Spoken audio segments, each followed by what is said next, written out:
For today's video, ituturo ko po sa inyo kung paano mag-test ng cut cable na may nakakabit ng RJ45 connector gamit po ang ganitong tester.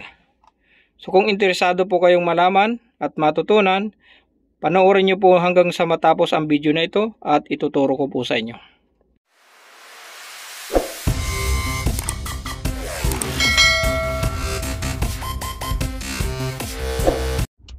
Okay, sa video nga po na ito, ituturo ko po sa inyo kung paano mag-test ng cut cable na may RJ45 connector gamit ang ganitong tester. Yan. Ito po ay tinitest para malaman kung yung dulo-dulo ng cut cable na ito ay parehas yung pagkaka-terminate sa loob nitong RJ45 connector na ito. Ang ibig sabihin ko po, dapat parehas po yung pagkaka-crimp. Halimbawa, na-crimp po yung gitna, tapos yung ibang cable ay hindi inabot nung pag-crimp, na hindi na-crimp siya ng maayos. Pag tinest mo po yan gamit itong tester na ito, ang iilaw lang po ay yung ibang ilaw lang. Halimbawa, ang pakita ko po sa inyo yung numbering yan. Halimbawa, ang na-crimp lang po na line ay 1, 2, 3, yung 4, 5, 6, 7, 8, hindi na crimp na maayos yung cable, hindi po iilaw yung natatapatan ng 4, 5, 6, 7, 8. Ibig sabihin, hindi po magkukunik yung inyong crimp na connector dito. So, yun po ang kahalagahan nitong tester po na ito. Ito pong cable na ito ay gagamitin po namin ito sa camera. So, ibig sabihin, naka-install po ito doon sa camera na aming in-install sa traffic light. So, pakita ko po sa inyo yung traffic light na linagyan po namin ng camera. Yan po yung camera na in-install namin dyan sa traffic light pole na yan. Yan po yung magiging sensor ng traffic light na yan. Yan po ang gagamitin na camera para maging sensor ng ilaw ng traffic light. So mayroon pa po kaming naka-install dito sa kabila po na ito. Ayan, medyo malayo lang. Ngunit syempre, gagawa po kami ng isang sample na cut cable na maiksi lang. Dito po natin ititest sa loob mismo ng TLCP, Traffic Light Control Panel. So gamit po itong tester po na ito. Pakita ko po sa inyo yung ginawa ng aking kasama. So ito yung ginawa ng aking kasama. So testingin po natin doon sa loob para malaman po natin. Yan. Pinagawa ko doon sa kasama ko para hindi na po tayo pupunta doon sa mismong traffic light pole na yon na may camera. Same lang naman po yan, magmalayo magmalapit, parehas lang po yan. Basta ang importante, malaman natin yung pagkakakonek nitong dulo-dulo nito, kung tama ba yung connection niya. So yan, ang pagtest po nito, so tatanggalin nyo po itong isa na ito at ilalagay nyo sa dulo nitong isang connector na ito. Papatulong tayo dun sa aking kasama para mapakita ko po sa inyo ng maayos. So yan, patatanggal natin yung isa. Yan, tanggalin niya muna yung isa. Yan. Itong isa naman na ito nakasaksak din dito sa dulo sa terminal po na yan. Yan. Saksak din sa dulo nito. Kunting ano pa. Nalagatak yan. Yan. Yun. Oh. Itong isang connector na ito, for example, ito po yung nandun sa camera. So ito naman pong isang connector na ito ay normally dapat nakakonect din dito sa ating tester para malaman po natin kung yung connection po nitong isa na ito ay parehas dito sa connection nitong isa na ito na nakapasok. So test po natin. So ayan, o di ba makikita nyo po yung hindi nakakonek. Ang hindi nakakonek ay 1 and 2. Dahil ang umilaw lang po ay 3, 4, 5, 6, 7, 8. So ibig sabihin, may hindi na crimp ng maayos dito. Dito or dito sa kabila na ito ng connector na ito. So ang gagawin nyo lang po ay i-crimp nyo lang po ulit gamit yung crimper na ito. Yan. I-crimp nyo lang ulit kasi hindi lang siguro tama yung ibang ngipin ng crimper dun sa mismong terminal nung connector. Yan, i-crimp nyo lang ng ganyan ulit. So yan, pag na-crimp na po ninyo ulit, saka naman ninyo i-crimp itong isa na ito para parehas po silang lumapat. Tsaka natin i-test ulit. So yan, na-crimp na po magkabilaan yung connector. So try po natin isaksak ulit.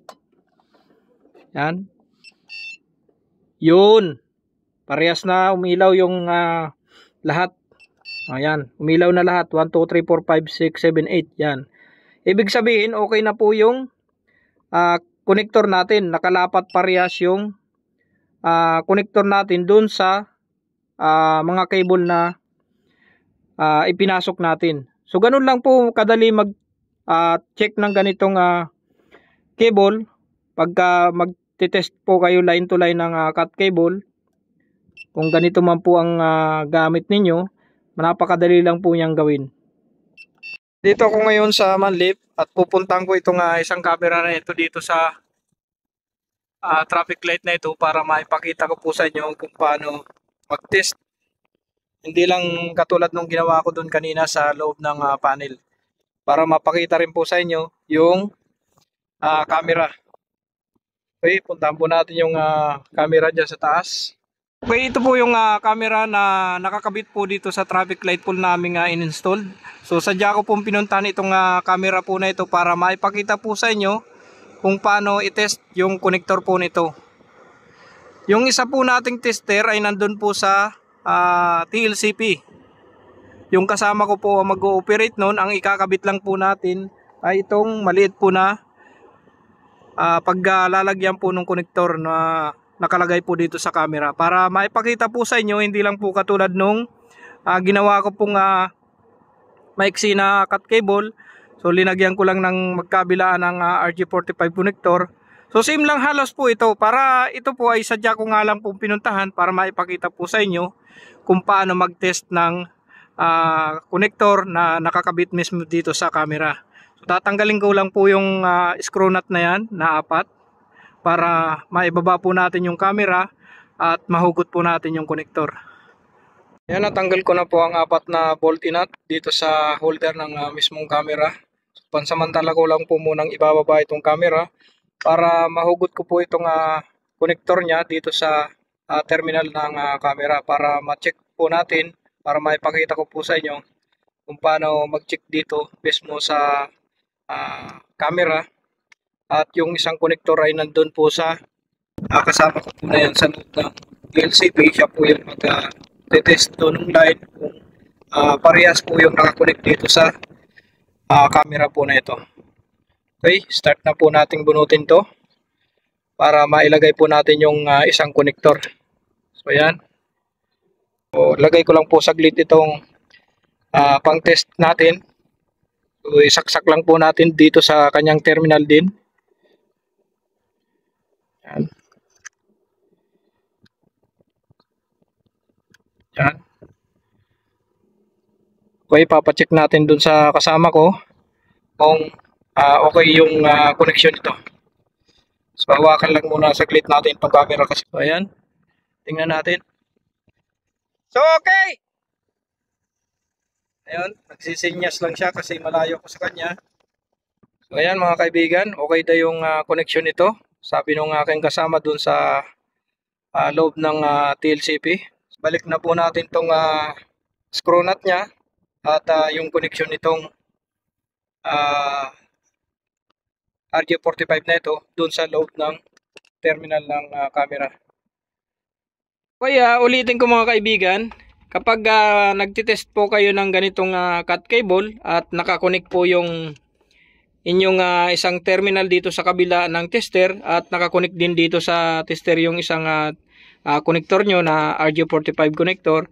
Sa pagtest po ninyo ng line to line at umilaw po yung kulay blue na yan at kumpleto po yung ilaw na yan na nasa itaas na 8 ilaw, ibig sabihin po niyang kulay blue na itong indication light na ito na isa na nasa ibaba is connected po lahat yung cable na ginawa po ninyo dito sa loob ng RG45 connector.